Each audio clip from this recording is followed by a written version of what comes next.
Les habitants de mon pays ont désespérément besoin de la paix. Mais comment construire la paix sur des fausses communes? Comment construire la paix sans vérité ni réconciliation?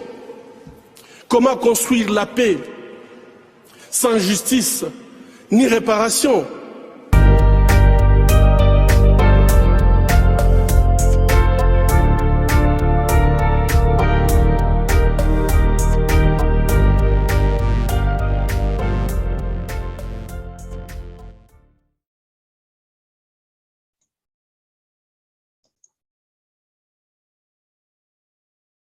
Chères auditrices, chers auditeurs de la Voix des Grands Lacs, vous suivez la rubrique « Lu pour vous ». C'est une nouvelle rubrique que nous mettons à la disposition de nos téléspectatrices et de nos téléspectateurs pour partager l'actualité sur la région des Grands Lacs.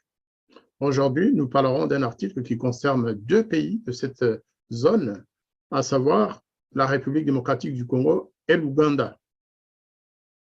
Nous apprenons en effet par un article de RFI que la RDC, la République démocratique du Congo, autorise l'armée ougandaise à entrer en Ituri et au nord Kivu pour lutter contre les ADF.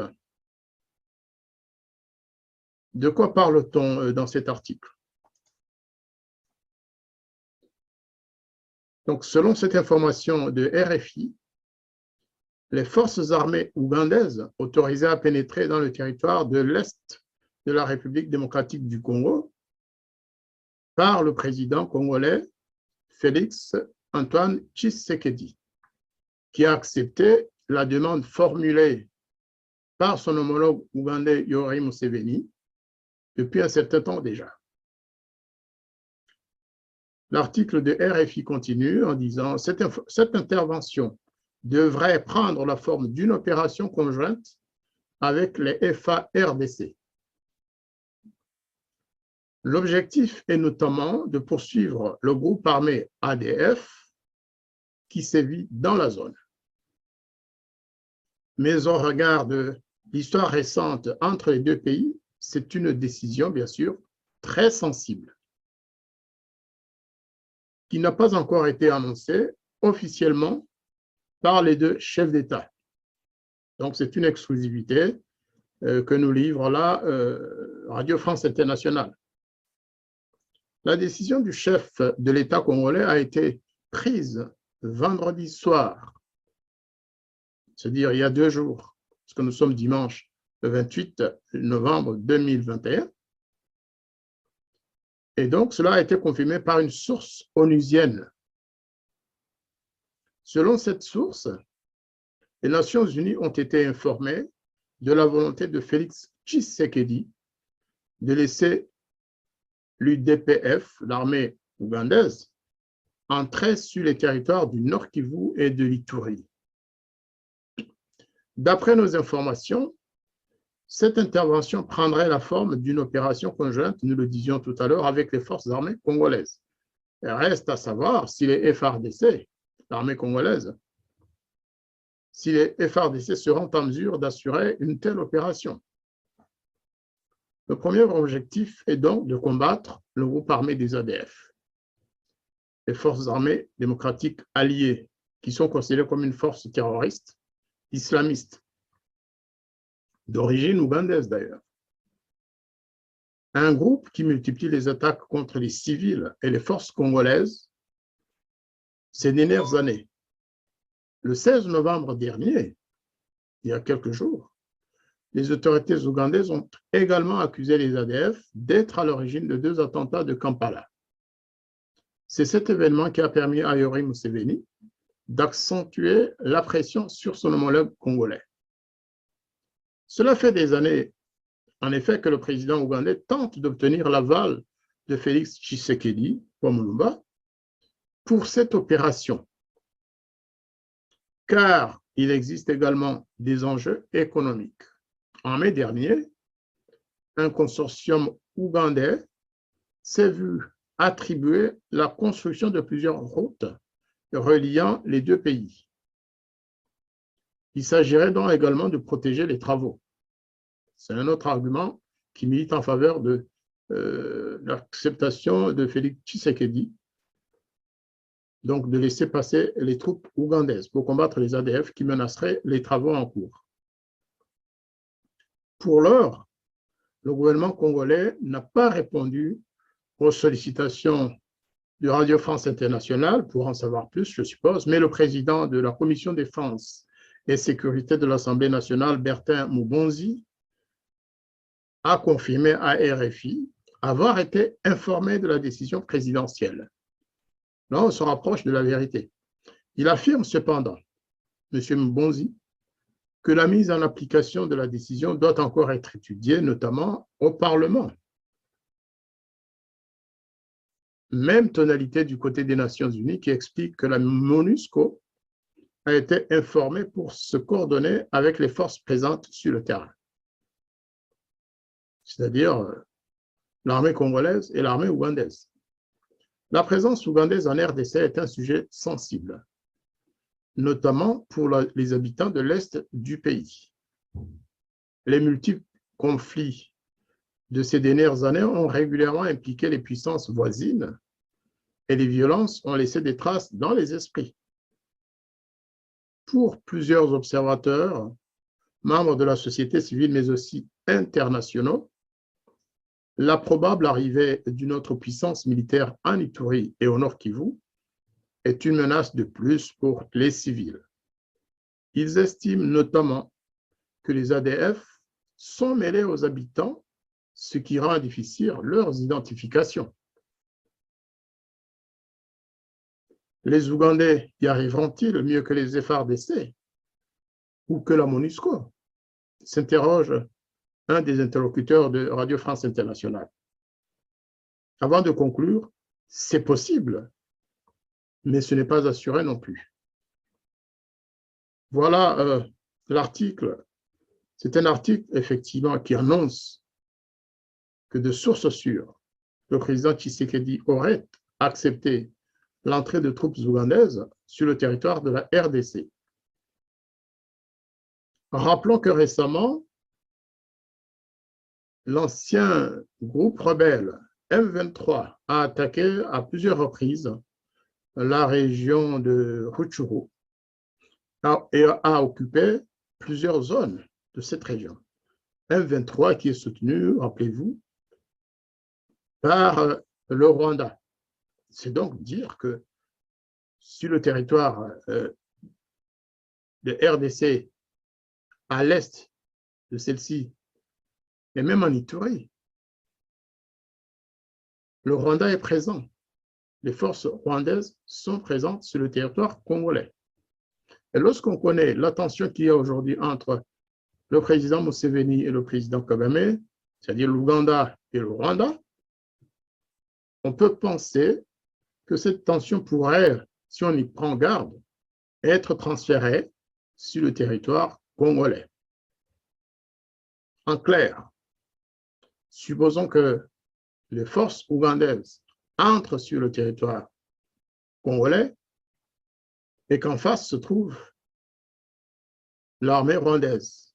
Que va-t-il se passer? N'y aura-t-il pas une guerre entre les deux forces? Est-ce que le Rwanda acceptera que l'Ouganda vienne jusqu'à Goma, soi-disant pour traquer les ADF? Cela me semble du domaine de l'impossible, lorsqu'on connaît la fierté, lorsqu'on connaît l'orgueil, et surtout l'agressivité du président rwandais Paul Kagame. Enfin, une fois encore, je ne peux pas prédire l'avenir. Suivons les événements, comprenons les signes des temps, et l'avenir nous dira ce qui va se passer dans cette région. Le président Museveni aurait-il un plan secret caché par rapport à son voisin du Sud, le Rwanda? Le président Museveni souhaiterait-il tout simplement stabiliser l'Est de la RDC pour permettre aux entreprises ougandaises de poursuivre leurs travaux et pour renforcer les relations bilatérales entre l'Ouganda et la RDC? Cela est souhaitable si c'est un accord bilatéral, si le président Tshisekedi accepte que les Ougandais entrent en territoire congolais. C'est explicable. Les deux pays sont des pays souverains et le Congo est souverain. Il est cependant permis aussi de douter de la connaissance du terrain par le président Tshisekedi et son gouvernement. Parce que des gestes de même nature ont été posés en direction du Rwanda. Le Rwanda qui, comme vous le savez, est le prédateur attitré de la région. Le Rwanda qui a été accusé à plusieurs reprises de pillage en RDC.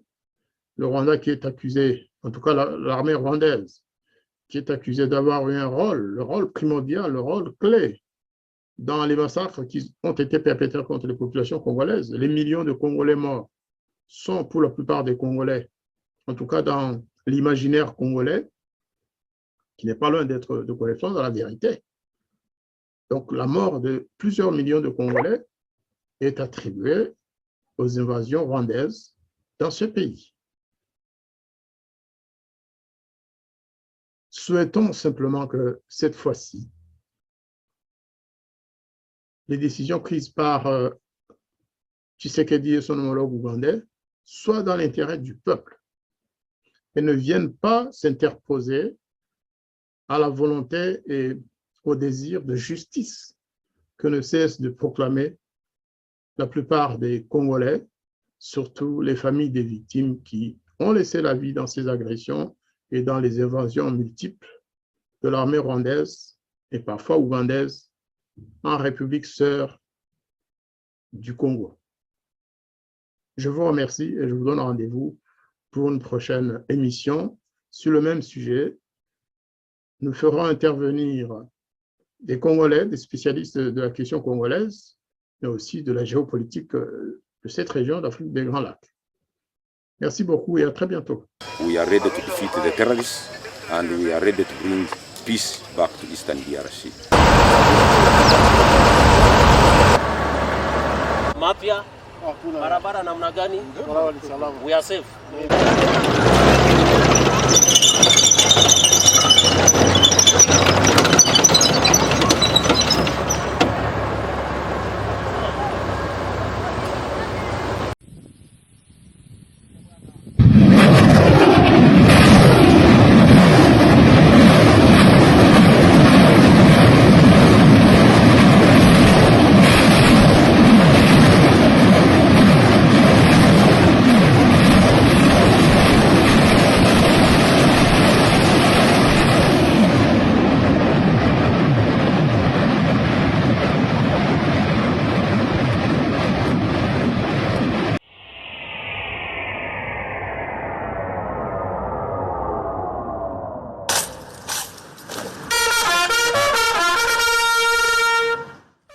The visit by the DRC's Commissioner General is being seen by authorities here in Rwanda as an important step in the progress towards greater cooperation between both countries. We need to conduct joint operations against networks of criminals, joint exercises, and joint trainings in capacity building to deal with the ever-increasing security threats and transnational crimes. Such cooperation is also useful in dealing with new threats as they arise.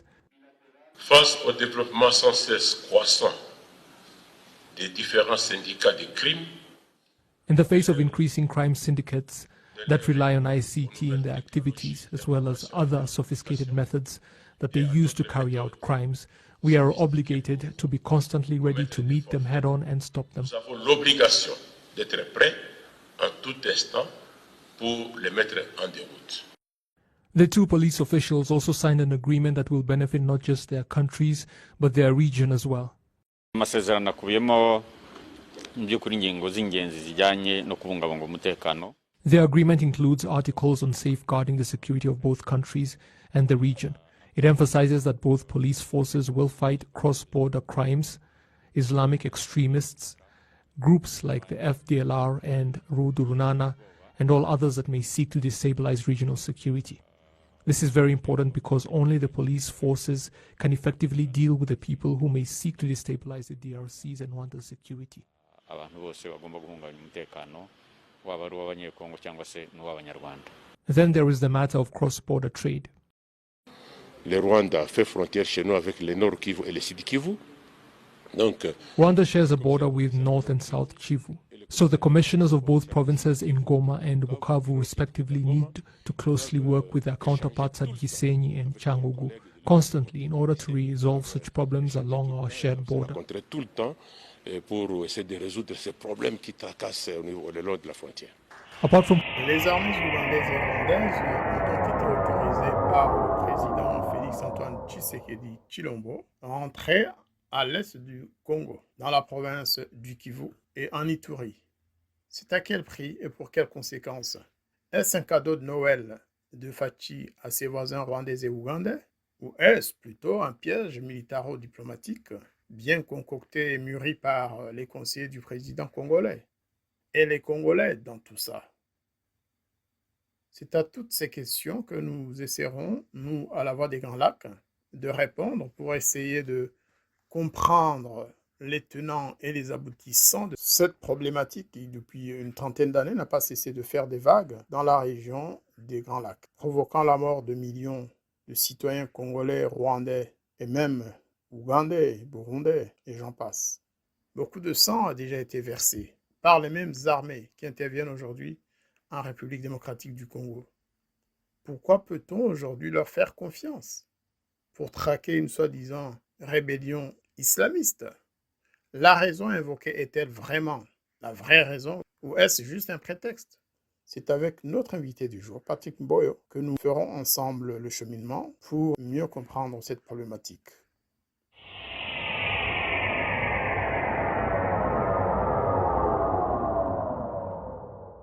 Bonjour à tous, chers auditeurs, chères auditrices de la Voix des Grands Lacs. C'est un plaisir pour nous de vous présenter notre invité du jour, Monsieur Patrick Mboyo, qui est doctorant en droit public international et spécialiste des questions territoriales. Patrick Mboyo, bonjour. Bonjour, ambassadeur Ndangijimana. Eh bien, nous sommes servis aujourd'hui parce que je vous assure que les sujets que nous allons aborder sont tellement variés, peut-être ça tourne autour de la même question, les relations entre la RDC et ses voisins de l'Est, l'Ouganda et le Rwanda, et ce que ça peut avoir comme implication aujourd'hui, immédiatement, mais aussi surtout demain pour les populations de la région. Pour commencer et en introduction, je vais vous projeter une lettre signée hier par un député congolais, Monsieur Jean-Baptiste Mwindo Kasekwa. C'est un député de Goma qui pose des questions réelles, qui pose des questions au Premier ministre congolais pour demander comment cela est-il possible que la police congolaise aille signer des accords qui engagent la souveraineté quand même de la République démocratique du Congo à l'insu des élus nationaux, mais aussi et surtout des élus locaux. Ce que je peux faire, c'est de lire la lettre du député Mwindo, parce que le public a besoin de savoir effectivement ce que contient ce message. Alors, le contenu de cette lettre signée le 15 décembre 2021, comme je l'ai dit, signée à Kinshasa le 15 décembre 2021, transmise copie pour information à Monsieur le Premier ministre et chef du gouvernement à Kinshasa. Alors, le courrier s'adresse à Monsieur le vice-premier ministre et ministre de l'Intérieur et des Affaires coutumières. Alors, le député Mwindo écrit « Monsieur le vice-premier ministre, dans sa communication du 13 décembre 2021, via son site internet www.police.gouv.rw, c'est-à-dire Rwanda, /homme, la police nationale du Rwanda, PNR, fait état de la signature à son quartier général de Kakiru, à Kigali, en la même date, c'est-à-dire le 15, d'un accord de coopération, non, le 13 décembre, pardon, d'un accord de coopération entre l'inspecteur général de police Dan Munyuza, pour la partie rwandaise, et le commissaire général Dieudonné Amoul Baïgwa pour le compte de la police de la République démocratique du Congo. D'après cette source, le dit accord prévoit l'installation à Goma d'une unité opérationnelle conjointe entre les différentes polices de la région. J'imagine qu'ici, il veut parler de la police congolaise et la police rwandaise, pas de toute la région. En vue d'éclairer l'opinion publique congolaise sur les enjeux et les contours de cet accord, je vous invite à apporter des réponses idoines aux préoccupations suivantes. 1. Que cache la signature de cet accord de coopération avec le Rwanda juste après le début des opérations conjointes entre les FARDC et l'armée ougandaise en vue de traquer les ADF à Beni et en Ituri. 2. Quels sont les mobiles réels qui justifient le recours à la police rwandaise à Goma plutôt que de doter la police nationale congolaise basée dans cette ville des moyens humains et matériels adéquats? 3. Dans quelle proportion le coût de la présence d'éléments de la police rwandaise à Goma serait-il inférieur au coût d'un plan urgent de formation des jeunes diplômés congolais à l'école de la police de Mugunga, près de Goma, dont les infrastructures et le personnel demeurent longtemps inoccupés? 4. Quel plan de communication avez-vous envisagé autour de cet accord en vue d'apaiser les suspicions légitimes consécutives à la récente incursion de l'armée rwandaise dans 6 villages du groupement Bumba, en territoire de Nyiragongo, près de Goma, en date du 18 octobre 2021? Sentiment patriotique signé Jean-Baptiste Moïndo Kassekwa, député national et député de Goma. Voilà, ça c'est une lettre donc signée d'un député qui pose des questions tout à fait légitimes. Ça veut dire en fait que le député a appris cette information comme nous, comme tout le monde, alors qu'il est censé représenter la population de Goma. Première question à vous qui êtes juriste et spécialisé dans les questions d'administration ou territoriales en fait, et de droit international. Est-ce que vous pensez que 2 chefs de police, à supposer même qu'ils aient reçu mandat des chefs d'État, est-ce qu'ils ont le droit, est-ce qu'ils ont la capacité de signer des accords qui engagent la République? En l'occurrence, la RDC peut être engagée par un contrat ou un accord signé par le chef de sa police avec un pays étranger? Merci pour la question, cher ambassadeur. Le dossier est d'autant plus délicat qu'il va nécessiter de notre part un effort intellectuel commun, mais aussi une forte attention sur les sensibilités, puisque ce sont des questions qui touchent à l'affect ainsi qu'au sentiment patriotique des 2 côtés de la frontière, que ce soit au Congo comme au Rwanda. Pour répondre d'abord à votre question, un chef de la police nationale est un administrateur avant tout, un haut cadre de l'institution du pays, pas l'institution au plan administratif, bien entendu, je peux le dire. Et il est habilité non pas à signer un accord qui engage le pays, mais à, comment je dirais, mettre en œuvre au plan technique ou au plan pratique des accords qui ont déjà été conclus en amont au plan global. Je m'explique. En l'occurrence, il existe entre la RDC et le Rwanda des accords qui ont été signés par Félix Tshisekedi. Des accords qui permettent à l'armée rwandaise et aux forces de sécurité rwandaises d'intervenir sur le sol congolais. Ce n'est pas une nouveauté, les gens ne le savent peut-être pas. Lors de sa dernière visite au Rwanda, Félix Tshisekedi avait signé cet accord. Lisez bien les traités, lisez bien le contenu des accords qu'il a paraphés.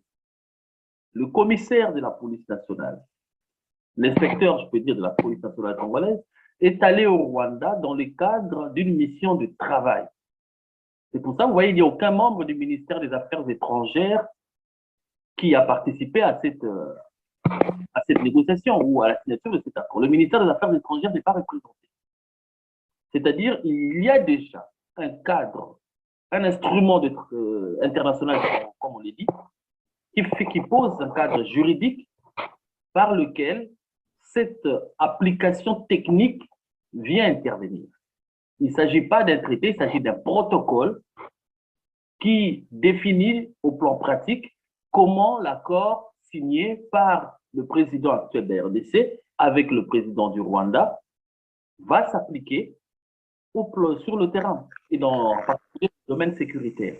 Voilà pourquoi, sur ce plan, en tant qu'autorité administrative de la police qui gère la sécurité au Congo, il a été habilité à poser sa signature sur ce protocole de travail qui est un instrument technique qui fait partie d'un instrument juridique plus global que j'ai défini. Donc, on peut dire que s'il y a faute, si jamais il était prouvé un jour qu'il y avait eu faute, ce n'est pas dans le chef de l'inspecteur de la police, ce serait à un niveau plus élevé, au niveau du chef de l'État et de ses services. Parce que je voulais d'abord savoir, parce que je n'ai vraiment pas lu ce traité, vous avez bien fait de le souligner. Est-ce que dans le même traité, il est prévu que la police congolaise puisse intervenir au Rwanda? Vous savez, la police congolaise ou la partie congolaise en général, quand elle signe des accords, que ce soit avec le Rwanda, que ce soit avec l'Ouganda, elle prévoit aussi, c'est même le principe de relations internationales, le principe de réciprocité.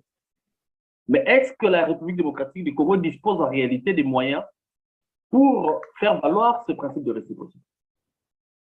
Le fait est qu'en matière internationale, j'enseigne les relations internationales, notamment à l'université Paris-Saclay.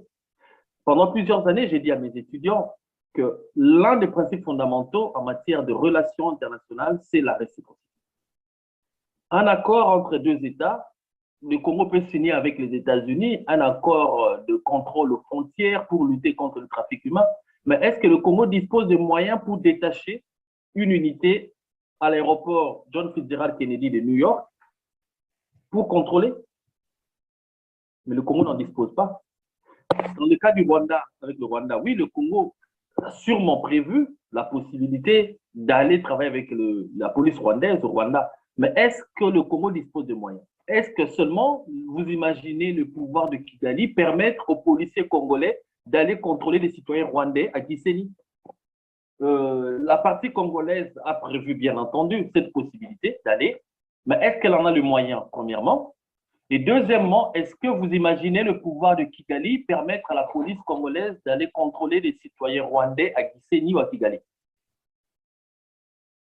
Et si c'est convenu, je l'imagine bien, sauf que, effectivement, je suis d'accord avec vous que cela relève plutôt de l'improbabilité. Pour ne pas dire de l'utopie. Tout à fait, tout à fait. Pour ne pas dire qu'il s'agit là, à la fois le traité signé par le président Tshisekedi et par l'inspecteur de police congolais, je pense qu'il s'agit en fait de contrats léonins où il y a un lion et l'autre qui signe, mais sans les moyens d'aller jusqu'au bout de ses engagements. C'est ça en réalité. C'est ça en réalité.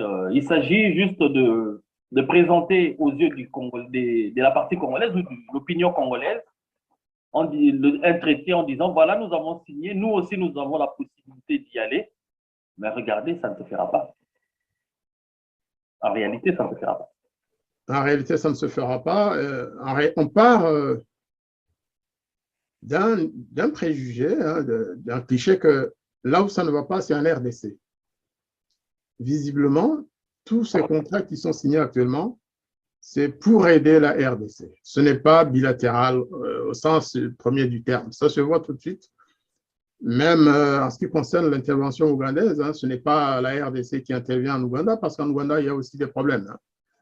C'est l'Ouganda qui envoie ses troupes en RDC, parce que la RDC est censée ne pas pouvoir dominer la situation face aux ADF et face aux autres rebelles, en fait. C'est ça.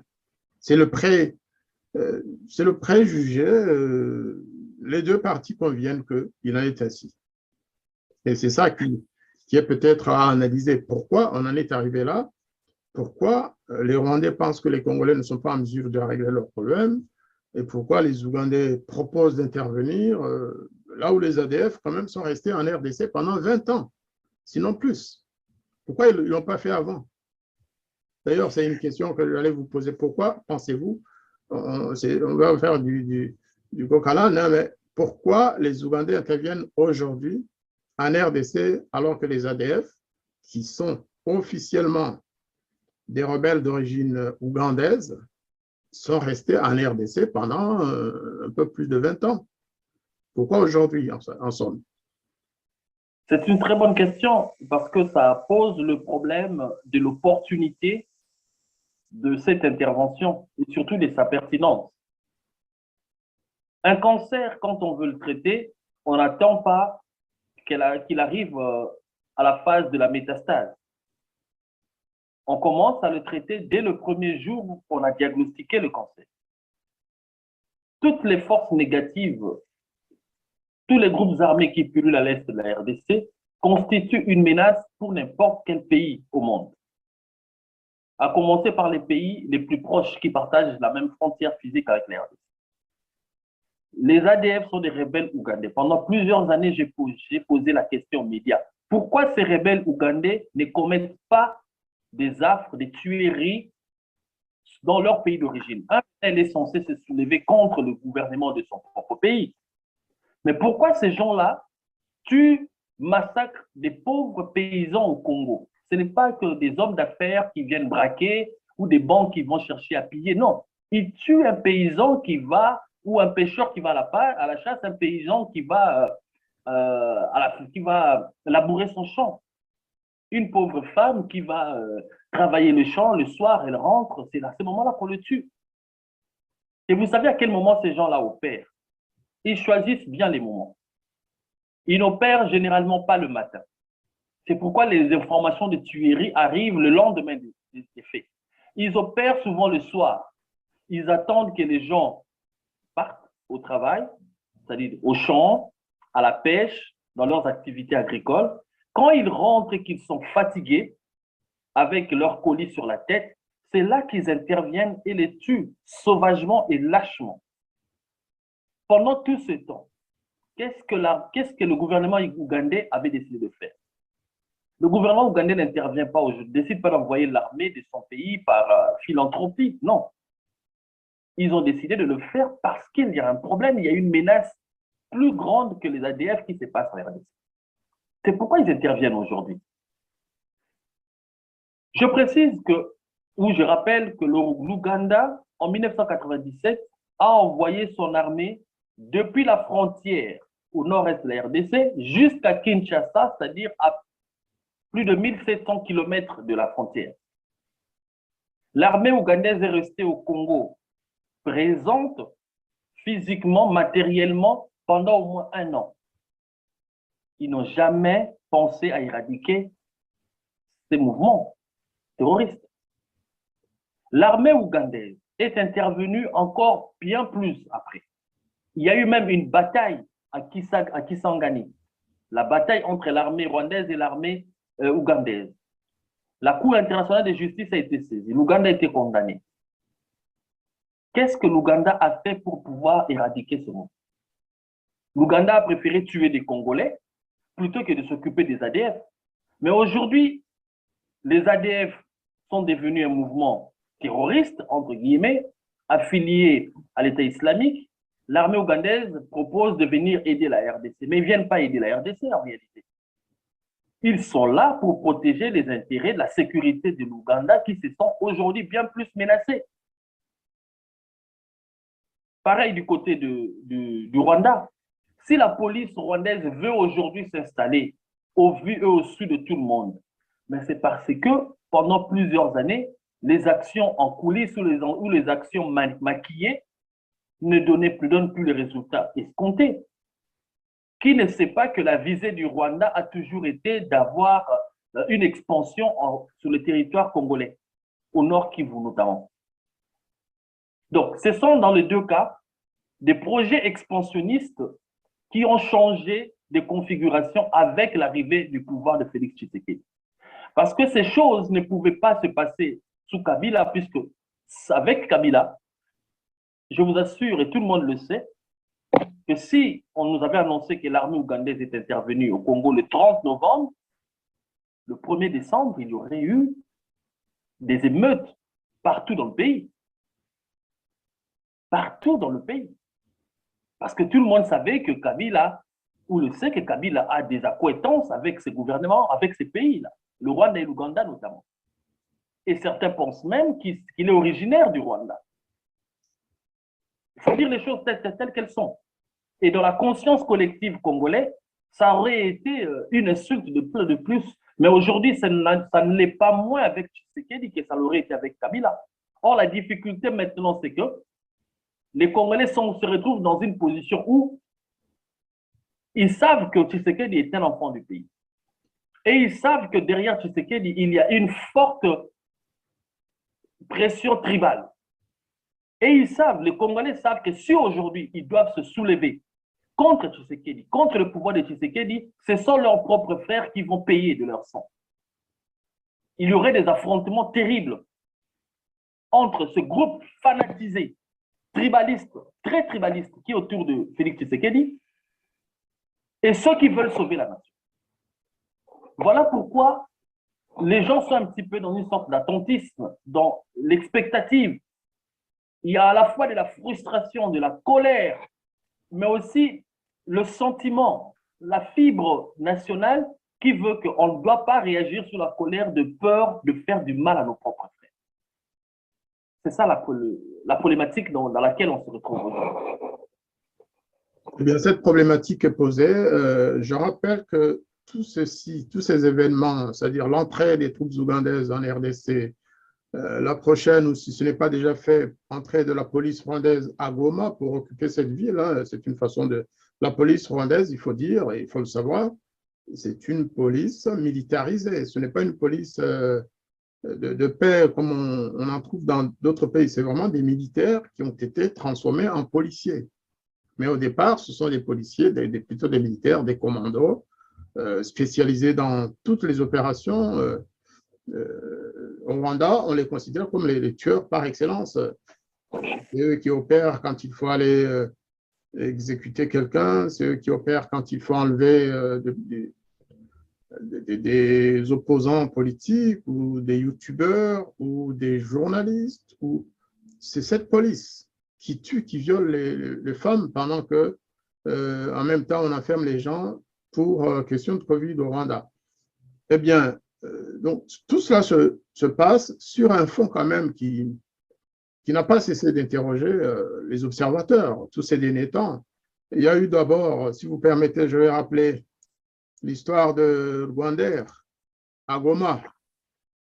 Ça, c'est une annonce qui était passée sur une chaîne d'ailleurs YouTube congolaise.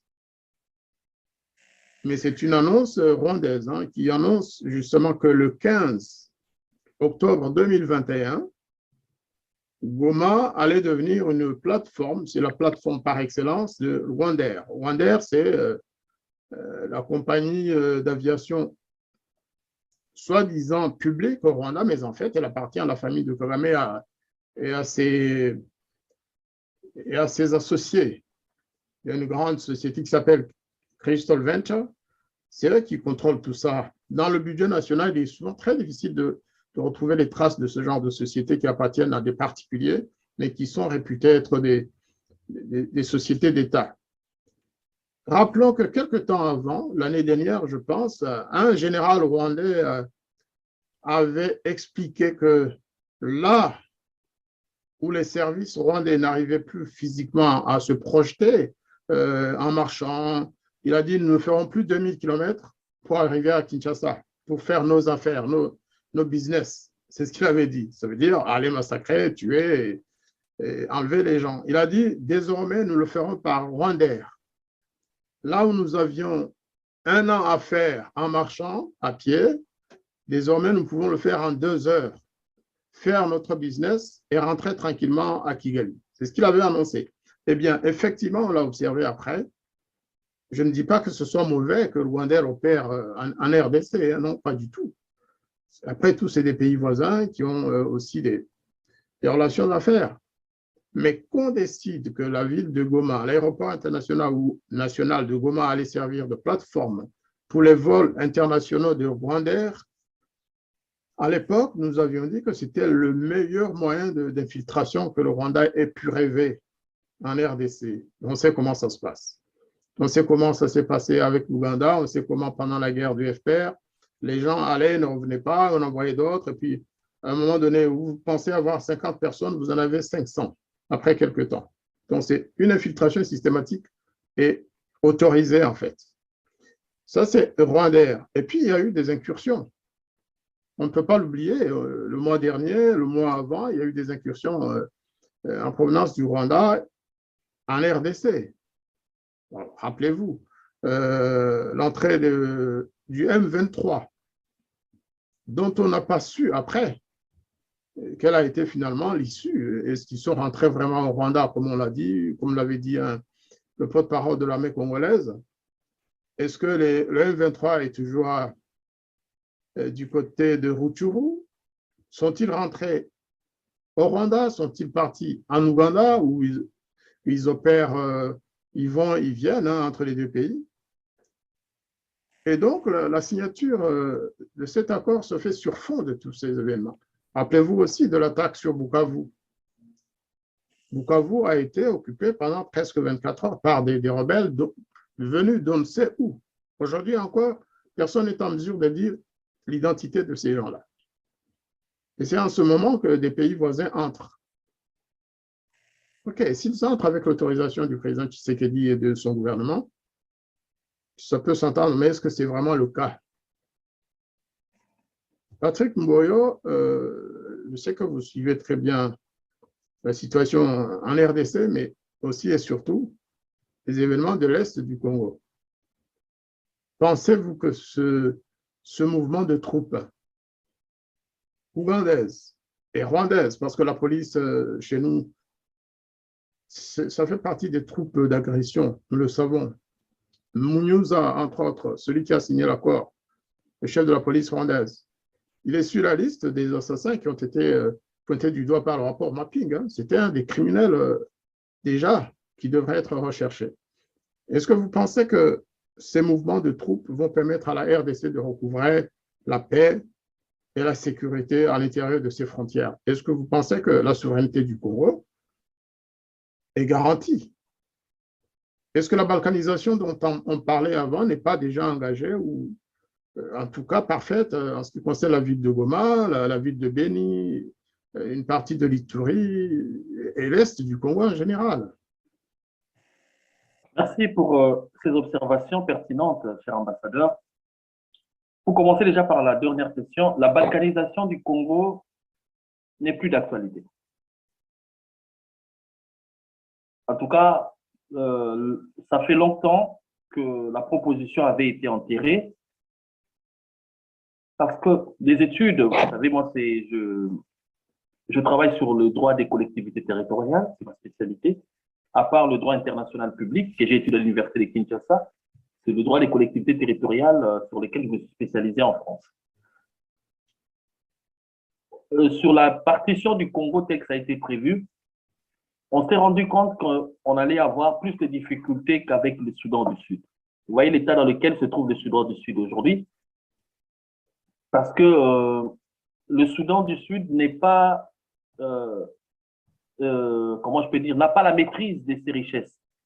C'est un territoire riche au plan minier, mais ne peut pas exploiter, même pas exporter lui-même son pétrole, en l'occurrence, sans passer par le Soudan, la République du Soudan, islamique du Soudan. Il faut que le Sud du Soudan puisse passer par le Soudan pour pouvoir faire ses affaires avec l'étranger. Et ça, c'était un mauvais calcul d'Israël ainsi que des évangéliques américains qui avaient poussé à ce que, à l'époque, le gouvernement Bush, George Bush, puisse appuyer l'indépendance de ce territoire. Et au Congo, aujourd'hui, on se rend compte que si on prend le cas du Katanga lui-même, s'il devient indépendant aujourd'hui, le Grand Katanga, dans sa configuration avant, il suffit que le Bas-Congo, la partie qui resterait au Bas-Congo, décide de couper le courant de la SNEL, c'est fini. Ce serait une guerre.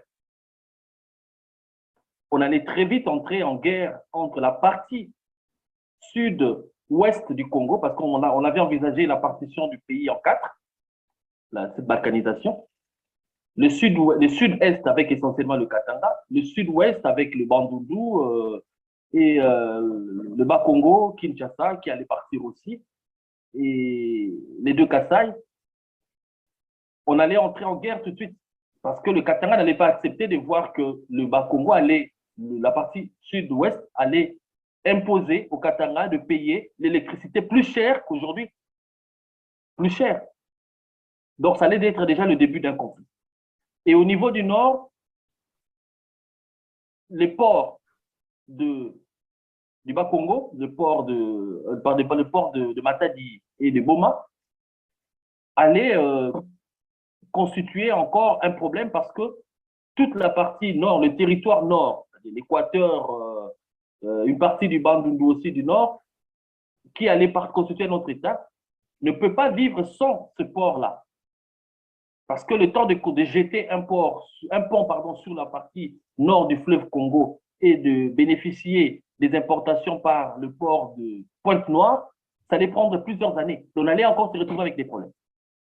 Si cette partie, si la balkanisation n'a pas marché, aujourd'hui, en tant que spécialiste des collectivités territoriales, je vous dis, c'est parce que il y a 3 territoires sur les 4 qui avaient été prévus qui n'allaient pas être viables à cause des principales ressources ou des débouchés au plan d'énergie électrique et au plan des entrées maritimes qui se trouvent dans la partie sud-ouest, au Bas-Congo précisément. Voilà pourquoi le projet n'a pas marché. Un seul territoire pouvait être viable, c'est le territoire nord-est. Et c'est la partie la plus convoitée aujourd'hui par l'Ouganda et le Rwanda. Parce que cette partie-là dépend essentiellement des importations qui passent par le Kenya. Dans cette configuration initiale qui avait été prévue, la seule partie qui serait viable, plus ou moins viable, je peux dire, si on balkanisait le Congo, ce serait la partie est et nord-ouest.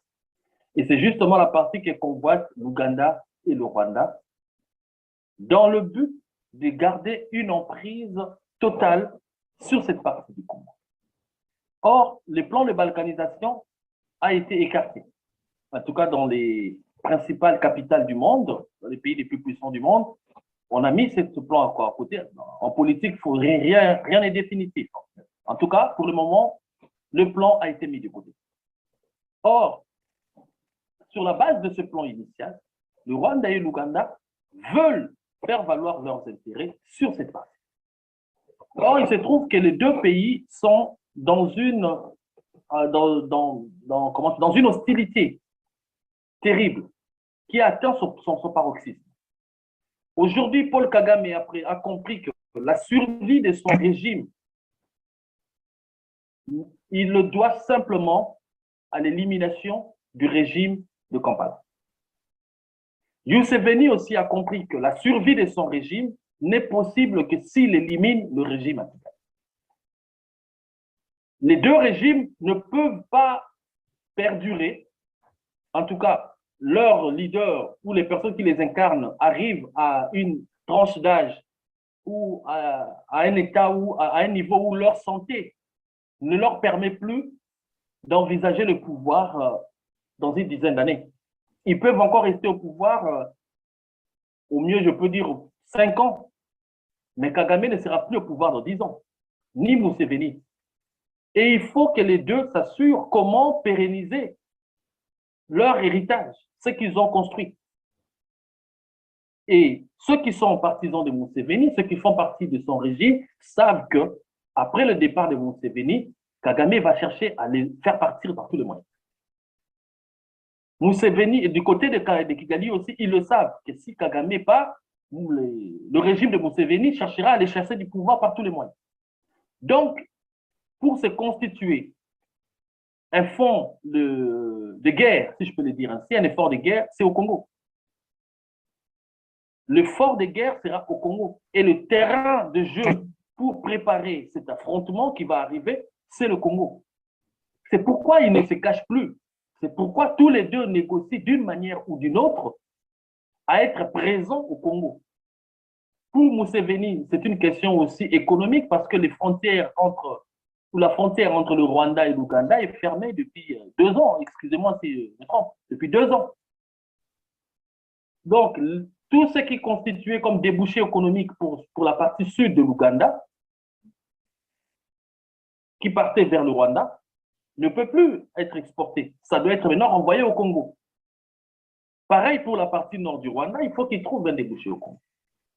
Donc voilà pourquoi c'est une question existentielle pour les deux régimes de se trouver au Congo comment je peux dire, d'arrière-cour économique, d'une zone d'influence, mais aussi leur filet de sécurité pour l'affrontement qui va. Maintenant, Félix Tshisekedi, malin qu'il est, bon, il n'est pas très malin parce qu'il joue un peu avec le feu. Il pense qu'en attisant le conflit entre les deux, en donnant à chacun le terrain propice, en préparant le conflit pour l'affrontement, les deux régimes vont se neutraliser et lui, il passera pour le sauveur du Congo. C'est ça en réalité le calcul dans la tête de Tshisekedi et dans son cercle fermé. Et ça, ce que je suis en train de dire, beaucoup de Congolais n'ont pas encore entendu. Et beaucoup de Rwandais et les Ougandais ne le savent pas. Le calcul de Tshisekedi, c'est celui-là.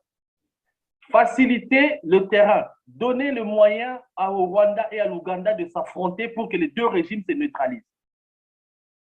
Or, c'est un faux calcul.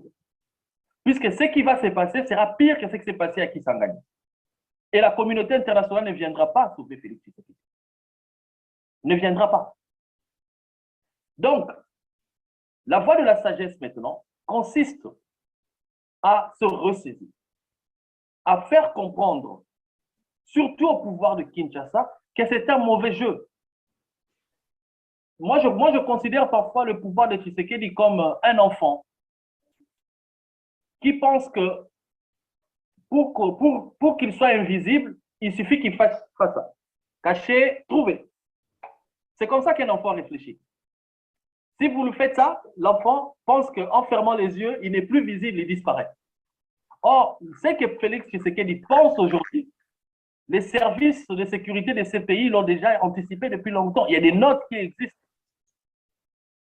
Il y a des notes qui existent dans le service de renseignement.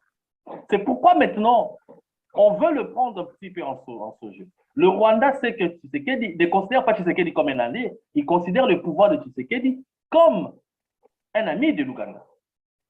Pareil, le pouvoir de Kampala considère le pouvoir de Kinshasa comme un ami de Kigali.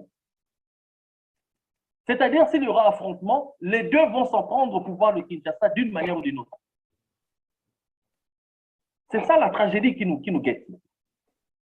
Pour parler maintenant du Rwanda, pourquoi vous avez bien relevé les choses, tout est parti de l'annonce de Rwanda de faire de Goma sa plateforme internationale. Parce qu'en réalité, il existe une très, très grande communauté congolaise à l'étranger. On estime à peu près 2 millions de Congolais qui seraient à l'étranger. Tous les ans, on estime à peu près 200 000 et 500 000 Congolais qui rentrent dans leur pays. Allez à l'aéroport de Njili. Quand les vols internationaux arrivent, dans l'avion, les 3/4 sont des passeports qui sont contrôlés, sont des passeports étrangers. Même si ce sont des Congolais.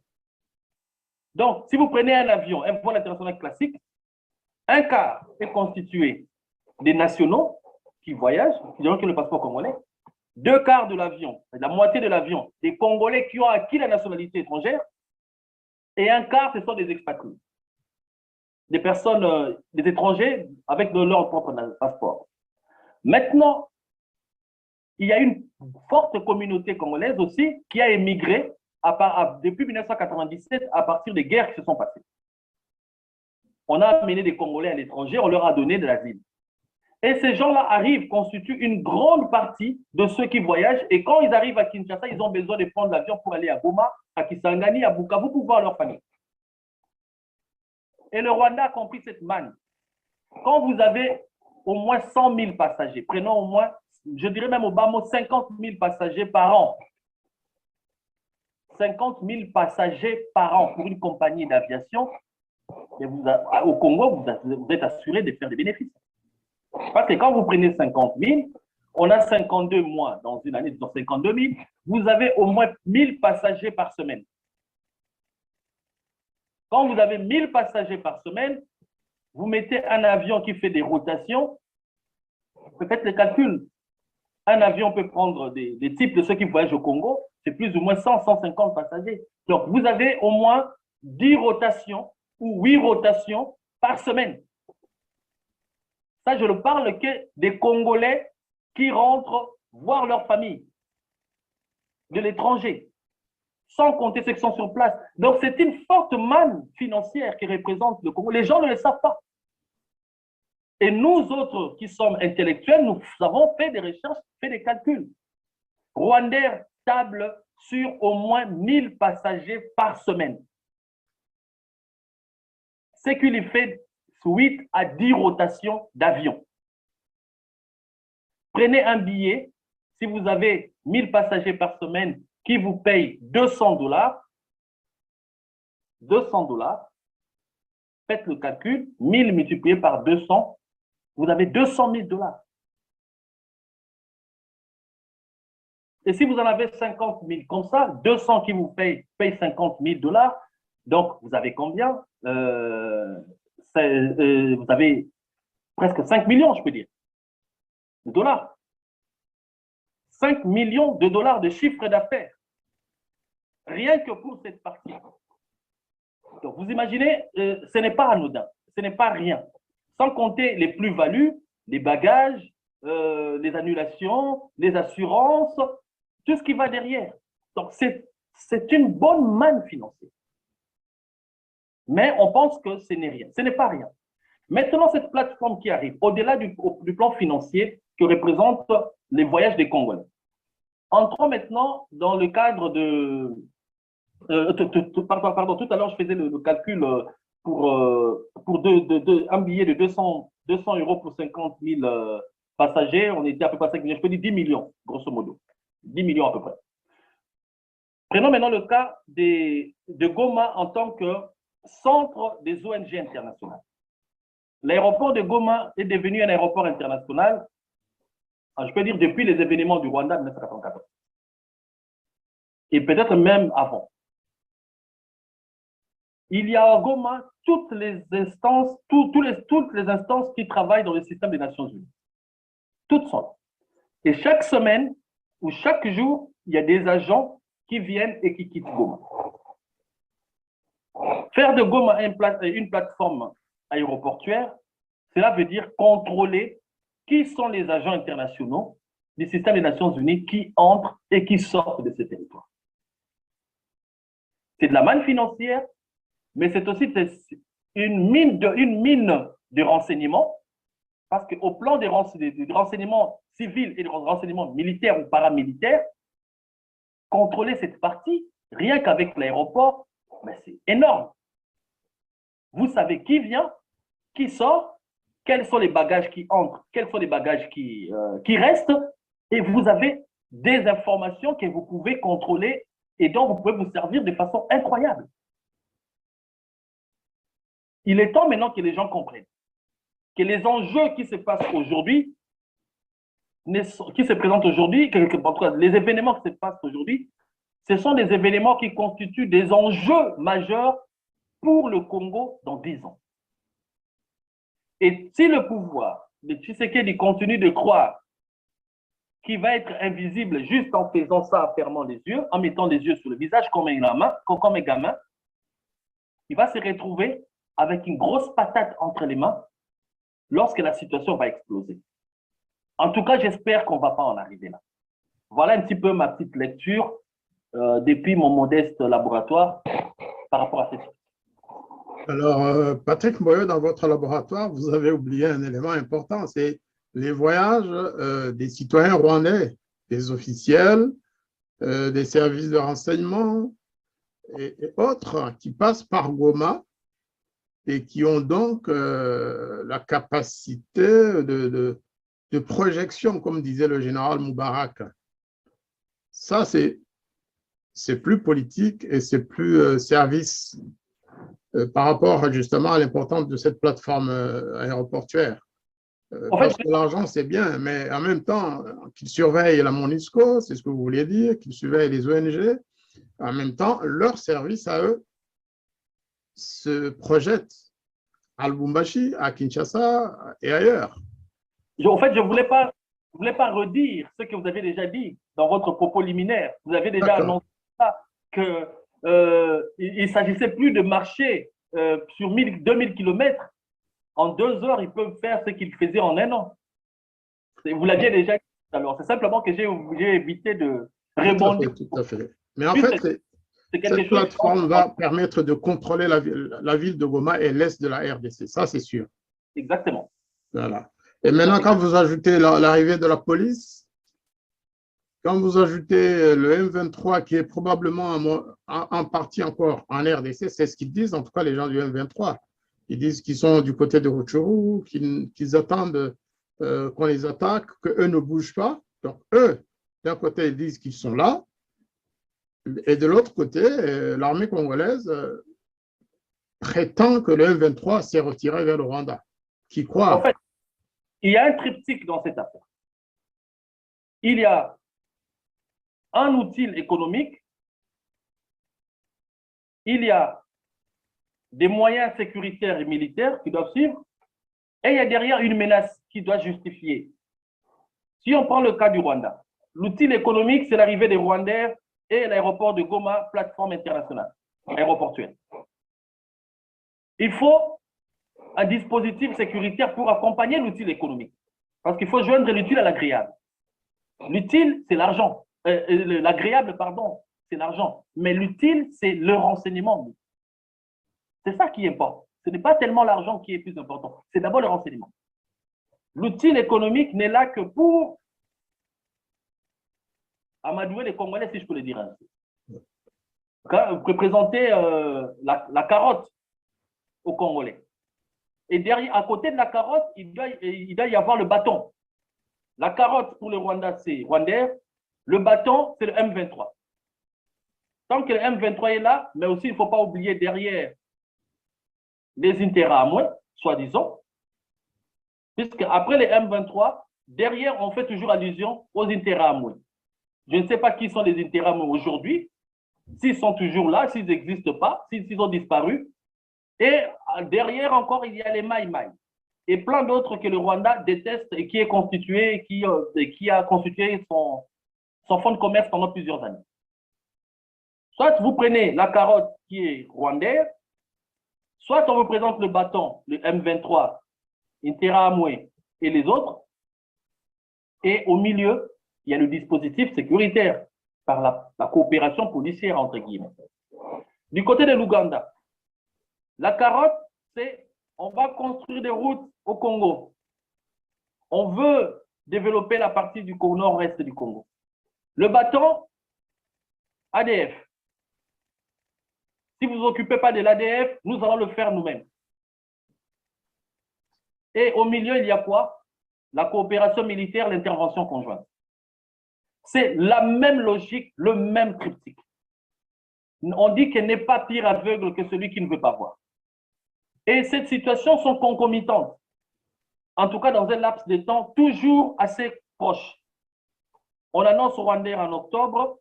En décembre, il y a une mission conjointe de police établie à Goma, là où Rwandais va s'installer. Pareil du côté de l'Ouganda. On annonce une mission militaire, une opération conjointe militaire, et quelques jours après, on annonce des travaux d'infrastructure pour développer les routes au Congo. Mais vous pensez que ces gens-là qui viennent, ils viennent par philanthropie? Ils ne font pas de la philanthropie. Ils ne font pas de la philanthropie.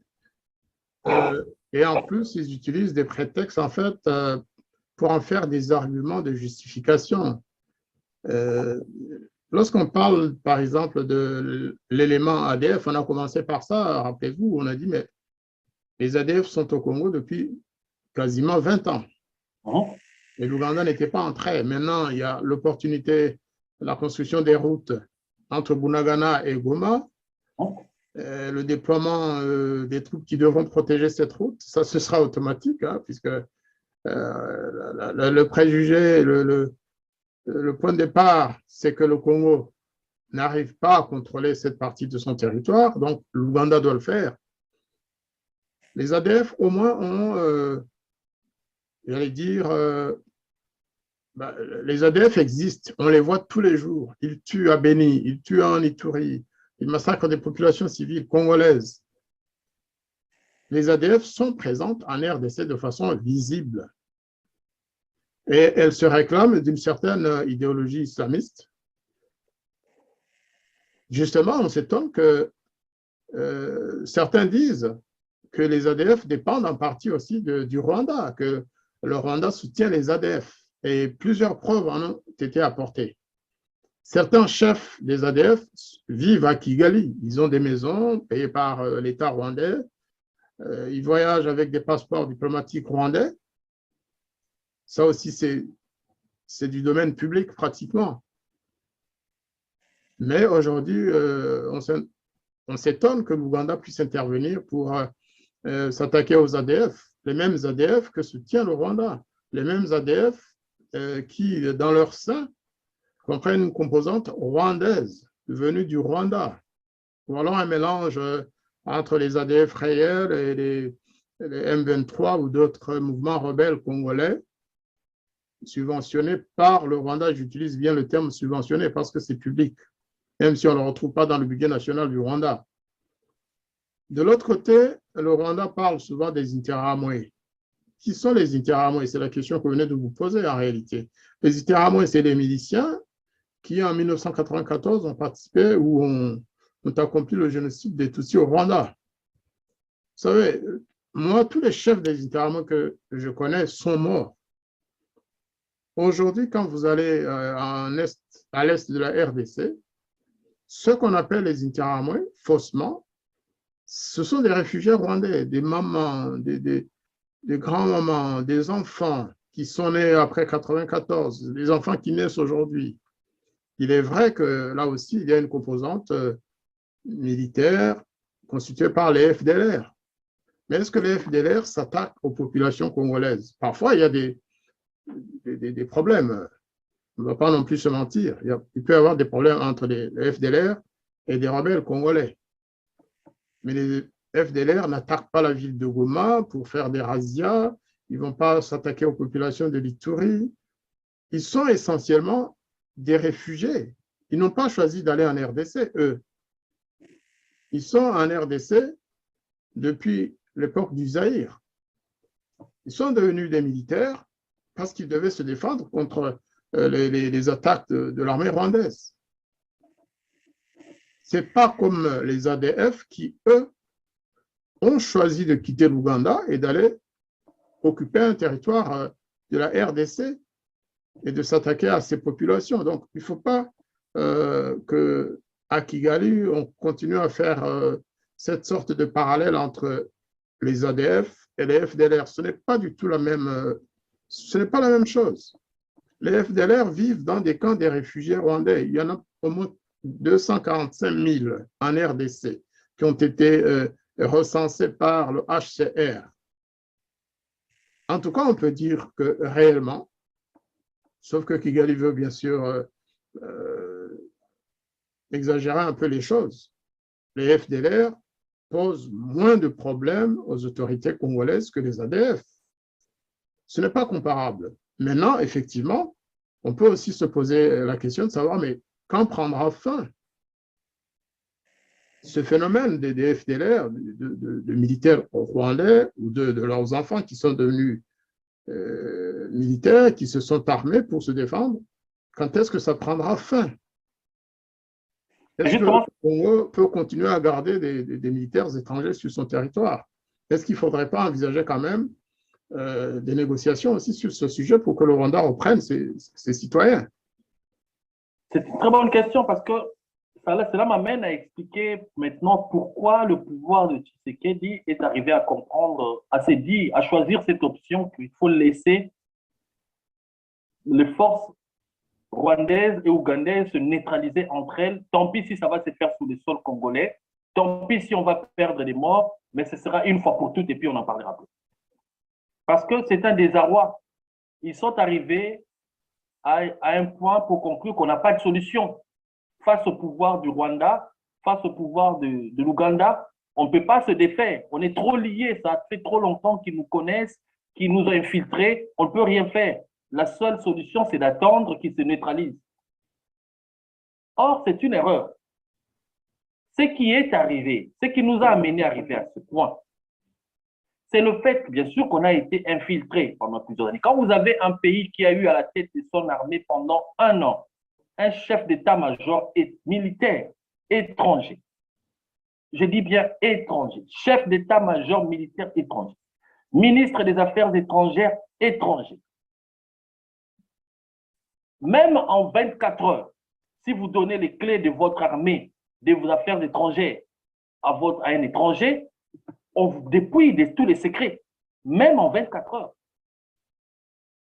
Vous savez, avant que les Allemands patrouillent en France, il a fallu attendre plusieurs mois entre la capitulation signée par Pétain et l'entrée des SS à Paris. Et même à Paris, il a fallu attendre 6 mois pour les voir s'installer, établir leur QG, non loin de la place Vendôme. 6 mois. Parce que malgré qu'ils ont capitulé, ils ont pris le temps de mettre à l'abri les secrets, ce qu'on appelle les secrets nationaux, les secrets de la nation. C'est pourquoi aujourd'hui, même certains disent qu'il faut réhabiliter Pétain. Ils n'ont pas tort, ils n'ont pas totalement tort. Ils n'ont pas totalement tort. Parce qu'il y a certains acquis, n'en déplaise à certains, moi je parle en tant que juriste, certains acquis du régime de Vichy qui existent jusqu'à ce jour, notamment en matière d'urbanisme. Si en France aujourd'hui on respecte le code d'urbanisme, ce code d'urbanisme trouve ses origines, en tout cas fondamentales, sous le régime de Vichy. Donc, il n'y a pas que le mauvais. Si ces gens ont demandé aux Allemands, on leur dit, nous signons la capitulation, mais vous devez nous laisser le temps de vous laisser préparer l'entrée, c'était justement pour sauvegarder la nation, sauvegarder le pays. Voilà pourquoi, malgré que les Allemands sont partis, la France est devenue forte, ce qu'elle est aujourd'hui. Parce qu'il y a des gens, il y a des situations où malgré qu'on perd la guerre, mais on ne perd pas l'honneur, on ne perd pas notre identité. Et c'est ce que les Français ont fait. Ils ont collaboré, mais ils ont préservé ce qui a fait la France pendant des années, pendant des siècles. Et lorsque cette parenthèse s'est refermée, la France a gardé ses secrets, elle a gardé l'âme de sa nation, et aujourd'hui le pays est grand et est toujours aussi grand. La France fait partie du Conseil de sécurité des Nations Unies. Or, au Congo, après l'invasion de 1997, personne n'a pris le temps de mettre à l'abri les secrets du pays. Lisez les livres, j'appelle les internautes à lire les livres même de Troie. Lorsque la Perse a envahi Troie, la grande puissance de l'époque a envahi Troie. Mais vous lirez quelque part dans les récits qu'il y a eu des symboles, les armoiries de la ville de Troie que les Troyens ont apporté avec eux. Et quand ils sont arrivés, pas les Perses, pardon, les Grecs, sont arrivés dans la ville, ils ont cherché où étaient les armoiries de la ville. Ce qui faisait l'âme de la ville n'ont pas trouvé. Parce qu'ils voulaient comprendre quel est le secret de cette ville qui a tenu à la grande puissance Grèce pendant toutes ces années. Ils n'ont pas trouvé. C'est ça le Congo. C'est ça le malheur du Congo. J'ai dit, ceux qui étaient avec Mobutu, même s'ils savaient qu'ils allaient partir, ils devaient emporter certains secrets de l'État. C'est ce qu'on appelle l'amour du pays, le sacrifice suprême. C'est-à-dire, même si on va me tuer, mais je resterai à la dernière minute pour emporter même le drapeau de mon pays. Les symboles de l'armoirie, c'est ça qui fait l'âme. Et les Rwandais, quand ils sont arrivés, Ils ont trouvé qu'au Congo, il y avait tout. On avait tout laissé. Les gens ont préféré emporter de l'argent, tout ça, mais l'âme du pays, l'âme de la République du Zaïre n'a pas été emportée. Voilà pourquoi le Congo sombre aujourd'hui. Parce qu'on nous a pris l'âme de notre pays. Maintenant, qu'est-ce qu'il faut faire? Est-ce qu'il faut se laisser faire? Non, il ne faut pas se laisser faire. Nous avons un État, nous avons un pays qui existe encore dans ces configurations. Moi, j'exhorte le pouvoir actuel, malgré toutes les oppositions que j'ai avec le pouvoir, les autorités actuelles, à faire cet effort de reconstituer ce qui fait le Congo. Ce n'est pas en attendant que les ennemis sombrent ou que mon ennemi commette une erreur que je vais m'en sortir. Non. C'est arriver moi-même à trouver qu'est-ce qui va faire ma force. Alors, il ne faut pas capituler. Il ne faut pas se laisser aller devant cet état de fait. Nous sommes infiltrés. Pour revenir à la réponse à votre question, nous avons été infiltrés, nous avons été fragilisés. Et à chaque fois que le Congo essaye de reprendre la main, il y a toujours une action derrière pour casser l'élan de patriotisme. Quand on a eu des généraux, des hommes forts dans l'armée, comme le général Mbunta Mabé, on s'est arrangé pour l'éliminer. Nous avons eu le général Baouma, on s'est arrangé pour l'éliminer. Nous avons eu le colonel Mamadou Ndala, on s'est arrangé pour l'éliminer. Tous ces braves qui se lèvent à un moment donné pour faire quelque chose pour la patrie, on les élimine d'une certaine manière. Donc, le talon d'Achille se trouve là au niveau de ça. Ce n'est pas ailleurs au niveau de la classe politique, au niveau de l'armée. Maintenant, qu'est-ce qu'il faut faire? C'est poser la question, pourquoi on élimine ces gens? Comment on les élimine? Et comment éviter que nos braves puissent être encore éliminés? Parce que si ces gens-là, si on était aussi défaits, on ne représenterait pas une menace, on ne tenterait pas d'éliminer les vaillants guerriers de l'armée congolaise de cette façon. C'est-à-dire qu'ils représentaient une menace, ils constituaient une force derrière. Reconstituant ces forces. Il y a moyen de le faire. Je ne suis pas un grand stratège au plan militaire, mais je sais au moins que dans la vie, il y a des tactiques qui peuvent amener à constituer une stratégie plus globale pour faire sortir une nation de l'ornière. C'est ça le problème dans lequel nous nous répondons. Vous avez pleinement raison, Patrick Mboyo, effectivement. Je peux en témoigner. J'ai eu un entretien avec un ancien agent rwandais de ce qu'on appelait à l'époque Congo-Desk. C'est-à-dire, c'est le bureau Congo du FPR qui coordonnait les pillages. C'est-à-dire que la première chose qui a été faite dès que Kabarebe s'est installé à Kinshasa, c'est d'abord de s'attaquer à la Banque nationale. Ils ont vidé la Banque nationale.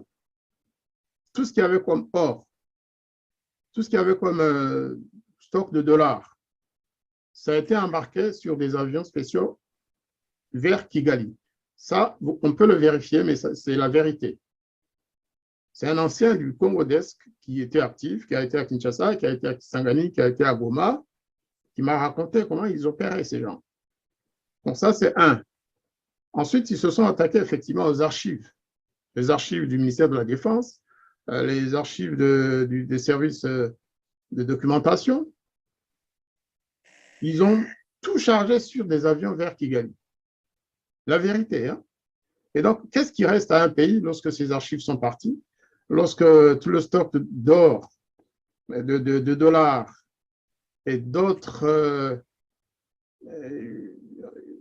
effets qui représentent l'âme de ce pays, quand c'est parti chez les voisins, les listes de ses officiers, les listes de ses intellectuels, comment opérer, qu'est-ce qu'on peut faire en direction de tel ou de tel responsable congolais, c'est-à-dire qu'on les connaît. En revanche, Kinshasa ne connaît pas les cadres rwandais, ni les agents de renseignement. L'inverse, c'est à 100% la vérité. Et puis, à la fin, on se dit, mais est-ce qu'il n'y a pas quelque chose d'autre? Pourquoi le Congo n'arrive pas, plus de 20 ans après? Non, là, on est à 25 ans depuis la prise du pouvoir à Kinshasa par James Kabarebe. Vous avez parlé des personnes éliminées, mais on ne doit pas oublier quand même le premier d'entre eux, c'est le président Laurent Désiré Kabila. Je ne le cite pas, excusez-moi, monsieur l'ambassadeur, parce que c'est la cause du problème.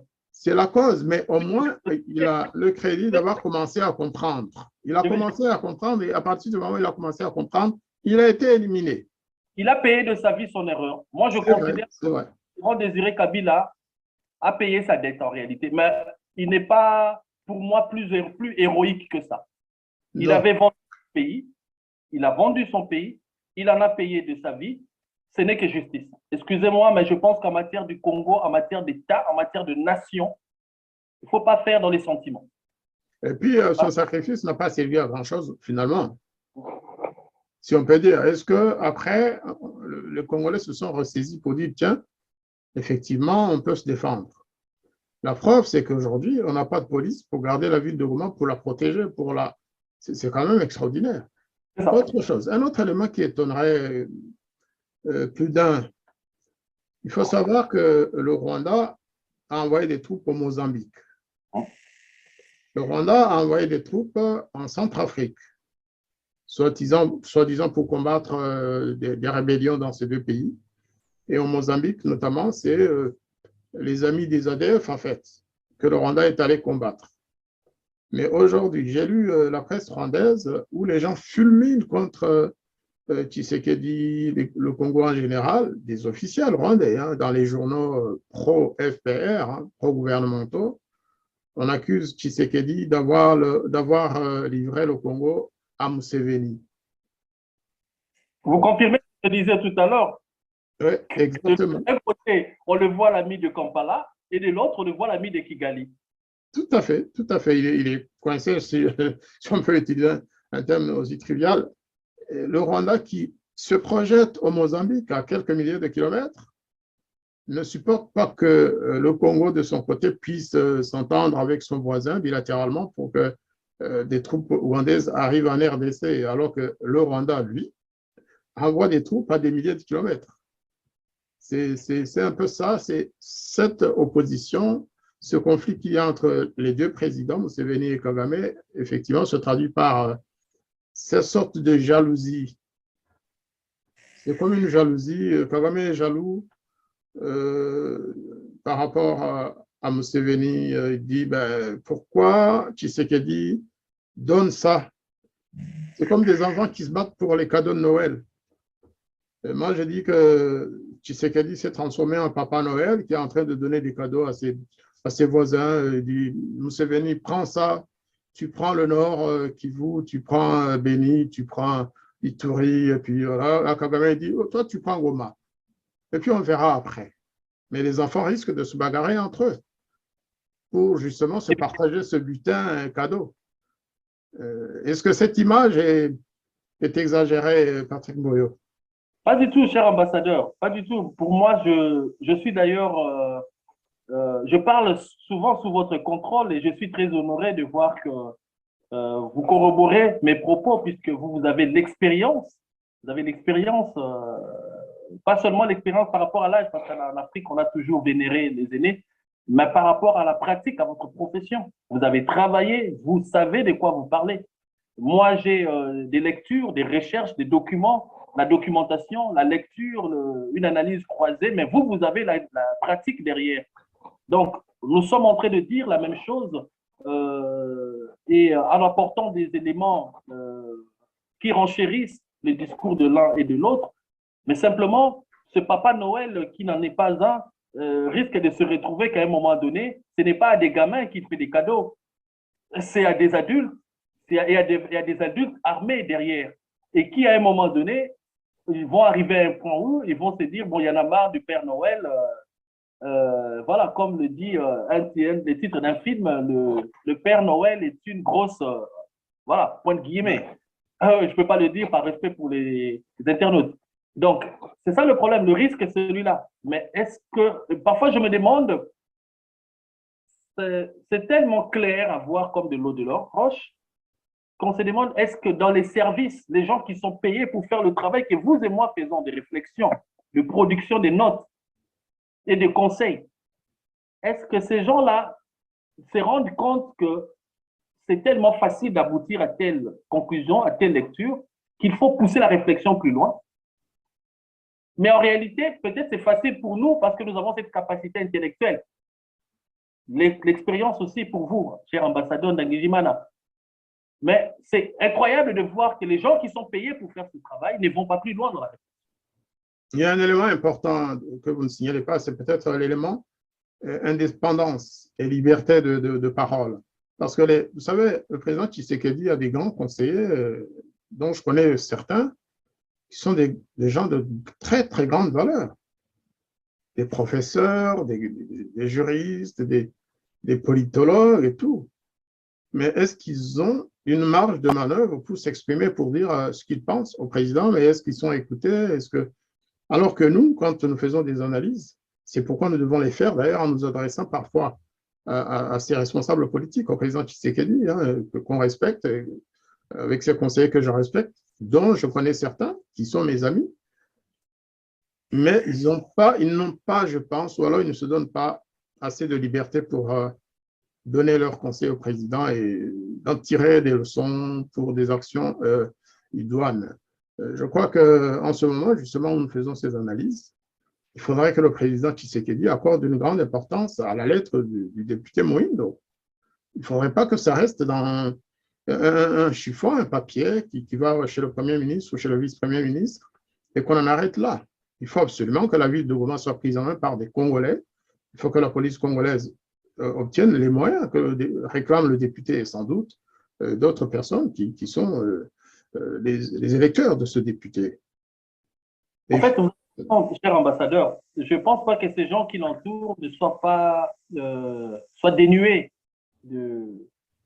d'intelligence, de sagesse. Ce sont des gens de grande valeur. Cependant, partout dans le monde, il existe un mode de fonctionnement. En fait, le problème au Congo, je le dis souvent, nous croyons parfois, nous Congolais, que nous allons inventer la roue. On ne va pas inventer la roue, on ne va pas inventer l'eau chaude. Partout dans le monde, lorsqu'un conseiller sent que le chef ne l'écoute pas, il fait quoi? Il discute avec d'autres personnes qui ont la liberté de parole. Voilà ce qui se passe. Nous discutons, nous échangeons, mais essayez de voir. Sans trahir la confidentialité des échanges avec le chef, mais présenter son point de vue à des personnes qui sont relayeurs. Vous pensez que les éditorialistes qui passent sur les grandes chaînes, là je ne vais dire pas vous, mais aux internautes peut-être, des personnes ou à ceux qui nous regardent, ceux qui passent sur CNN, Sky News, sur les chaînes françaises ici, BFM et autres, les informations qu'ils rapportent, les analyses qu'ils produisent, c'est à eux, ils les doivent à eux, toutes ces analyses, certains, la plus grande partie, oui, mais d'autres ne viennent pas d'eux-mêmes. Ça vient des échanges. Voilà pourquoi il existe les off et les on en matière de journalisme. Parce que parfois, on peut être confronté à un problème où on ne peut pas parler ouvertement, parce que c'est l'État. Je dis qu'en matière d'État, il n'y a pas de sentiment. Moi, j'ai été éduqué comme ça. J'ai un père qui a travaillé pour l'État, m'a toujours appris qu'en matière d'État, quand tu parles d'État, tu ne prends pas des sentiments. Tu ne blagues pas parce que c'est plus que toi. Tu es ce que tu es parce qu'il y a un État, il y a une nation derrière. Et tu es infiniment petit par rapport à la nation, alors ne badine pas avec ces choses. Donc, il faut parler, il faut relayer. Mais le problème, c'est que quand on veut un pouvoir centré sur soi, on devient hermétique et c'est une erreur. Nous sommes là, nous critiquons, nous parlons parce qu'il faut le faire. Nous ne sommes pas contre la personne de Tshisekedi. Nous sommes contre un système qui n'arrive pas à faire sortir le Congo de l'ornière. Il faut dialoguer, il faut discuter. Les intellectuels que nous sommes ne sont pas des ennemis de ceux qui sont au pouvoir. Nous avons simplement des opinions qui sont autres, qui sont divergentes. Mais il peut y avoir moyen de travailler, de collaborer. Mais le problème, c'est que quand on entend des gens faire des analyses dans les médias à gauche et à droite, on les considère tout de suite comme des ennemis, on ne veut pas leur parler. Mais c'est faux. C'est une grosse erreur. Dernièrement, j'ai eu un échange avec un monsieur qui se présentait comme étant expert en communication du président. Je lui ai dit, mais je regrette le pouvoir du président donne l'air d'avoir un cerveau de poisson rouge qui tourne dans un bocal en croyant qu'il est dans un océan. Vous savez, il s'est emporté, il m'a insulté, il m'a traité d'arrogant, d'avoir insulté le président. Je lui ai dit, mais monsieur, je suis désolé, vous ne comprenez pas l'expression. On dit cerveau de poisson rouge, ça veut dire qu'une personne qui oublie très vite ce qu'il vient de vivre. Qui peut dans le monde expliquer que l'armée ougandaise, après tout ce qu'elle a fait au Congo, puisse être invitée à intervenir dans la même partie où elle a commis des crimes, qui sont aujourd'hui pas payés. L'Ouganda n'a pas payé un seul centime de ce qu'il a fait. Et vous voulez qu'on ferme la bouche, qu'on ne parle pas face à cela. Vous n'avez pas le pouvoir d'en parler parce que vous travaillez pour le président. Mais nous devons en parler. Le président Tshisekedi est une personne qui n'aime pas la confrontation. Moi, j'ai étudié sa personnalité. Il n'a jamais obtenu quelque chose par la confrontation, en s'imposant, en allant au front. De toute sa vie, il a toujours obtenu des choses par compromission ou à défaut. Voilà pourquoi sa stratégie, c'est de laisser le Rwanda et l'Ouganda s'entretuer. Il ne veut pas aller à la confrontation. C'est ça. Et c'est ce que j'ai compris, c'est là quand j'avais compris pourquoi Kabila avait accepté de céder le pouvoir à Tshisekedi. Et tout ce que fera Félix Tshisekedi, il lâchera du lest si on le met face au mur. Regardez l'histoire j'en veux pour exemple l'histoire calamiteuse de la gratuité scolaire. Dès les débuts, on savait que cette histoire allait échouer. Il allait se fracasser sur un mur. Mais il a fallu que les élèves aillent jusqu'à envahir le palais du peuple pour qu'il accepte au moins de reconnaître que c'était un échec. Vous imaginez, alors que 2 ans auparavant, tous les experts le disaient, moi-même en premier lieu, je le disais depuis 2019, que le programme de gratuité scolaire va échouer. Il n'a pas été préparé, il n'a pas été évalué et il y aura des détournements. Au final, c'est un fiasco total. Et ça a même discrédité le président et son slogan du peuple d'abord, de l'état de droit, quand on a vu que le ministre qui a volé l'argent dans le cadre du programme de la gratuité, lui-même un promoteur scolaire que je connais depuis 20 ans, un promoteur très véreux, j'insiste bien, je pèse mon mot, parce qu'il est promoteur de l'école lycée Madame de Sévigné, à Bandalungwa notamment. Je le connais depuis plus de 20 ans. Un promoteur très, très véreux. Mais il se retrouve aujourd'hui gracié et se retrouve aux États-Unis. Et après, la ministre de la Justice vient dire son nom ne figurait pas sur la liste des personnes graciées. Comment il est sorti de prison? Donc, une personne qui n'a pas la poigne, une personne qui n'est pas un homme de poigne, une personne qui n'a pas appris à lutter pour obtenir quelque chose à la fin, ne consentira aucun effort pour sortir son pays dans la situation dans laquelle il se trouve. Mais nous devons composer avec lui parce que c'est lui qui est le pilote de l'avion. Si on le laisse, l'avion va tomber. Nous sommes tous dans le même avion que lui. C'est pourquoi nous devons parler. C'est pourquoi nous devons alerter. C'est pourquoi nous devons donner, dire ce qu'il y a à dire. Plusieurs fois, les gens m'ont dit, ne va jamais au Congo. Moi, je vais au Congo.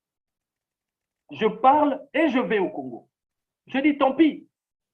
Je suis un fils du Congo. Je suis congolais. De père et de mère, si on veut le dire ainsi, et de sang. J'ai des enfants congolais, j'ai des parents congolais, j'ai des frères et sœurs congolais. Je ne lâcherai pas ce pays. Je n'ai pas de problème avec une personne, j'ai un problème avec la situation calamiteuse de mon pays et le naufrage dans lequel nous nous retrouvons. Tant que ce problème persistera, je ne ménagerai aucun effort pour sortir mon pays de cette situation, à ma façon. Et s'il faut pour cela qu'on puisse y rester, on y restera, mais ce n'est pas le premier. Et le peuple gagnera. Au final, c'est le Congo qui gagnera. Parce qu'à un moment donné, les héros sont ceux qui sont allés au front, ceux qui se sont battus, non pas pour que leurs enfants puissent avoir des comptes en banque, mais pour que la communauté, la nation puisse vivre en paix. À quoi bon de vivre dans d'autres pays où les gens ont versé les sangs pour leurs descendants? Vous venez là, vous êtes tranquille, vous travaillez, et chez vous, vos propres frères sont martyrisés, sont tués, dégorgés, éventrés, et vous êtes là, vous êtes tranquille. Mais non, c'est être inhumain, ça. Ce n'est pas avoir le sens de l'honneur. C'est par cet aspect de la chose que je souhaiterais qu'on termine cette émission. Je propose qu'on arrête l'émission d'aujourd'hui là, mais que dans une deuxième partie, on aborde la question justement des droits de l'homme, de toutes ces vies fauchées par des évasions étrangères, de rapport mapping, et puis on se retrouve avec les mêmes armées qui ont été accusés justement d'avoir provoqué la mort de millions de Congolais. Et on leur donne à qui Béni, à qui Goma, à qui Ituri, on leur dit venez, revenez dans le pays où vous avez sévi, devant les mêmes populations qui ont perdu leurs enfants, qui ont perdu leurs parents. Et pas un mot sur la justice. Je suggère que la deuxième partie de notre entretien, de notre échange, porte sur la justice. Que devient le rapport mapping dans tout cela? Que devient le docteur Mukwege et ses efforts justement pour la mise en place des recommandations du rapport mapping face à cette nouvelle vague d'invasion ou peut-être d'invitation à l'occupation par les autorités officielles de la RDC. Patrick Moyo, je vous remercie beaucoup d'avoir apporté votre lumière sur ces divers sujets. Et vraiment, j'apprécie beaucoup votre indépendance d'esprit, votre liberté d'expression, et que personne n'aille dire que nous sommes contre, vous et moi, contre le pouvoir de Kinshasa. Vous savez, qui aime bien châtie bien.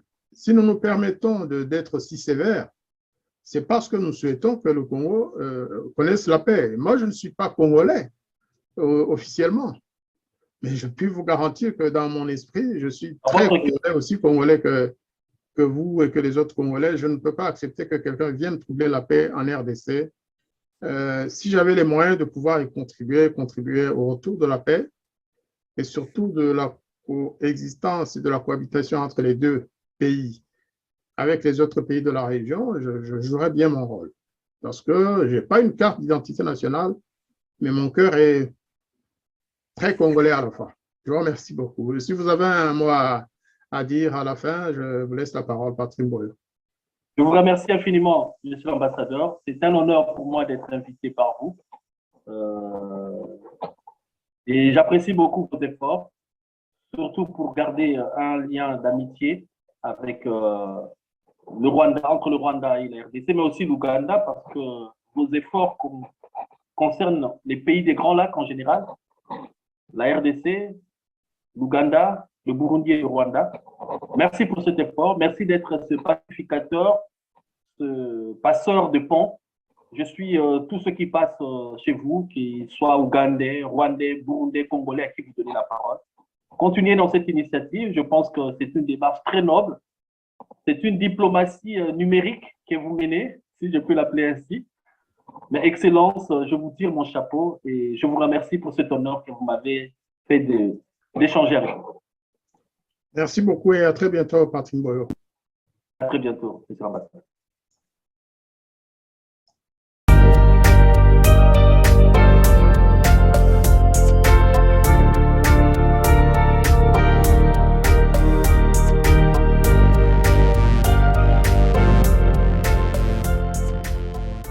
Les habitants de mon pays ont désespérément besoin de la paix.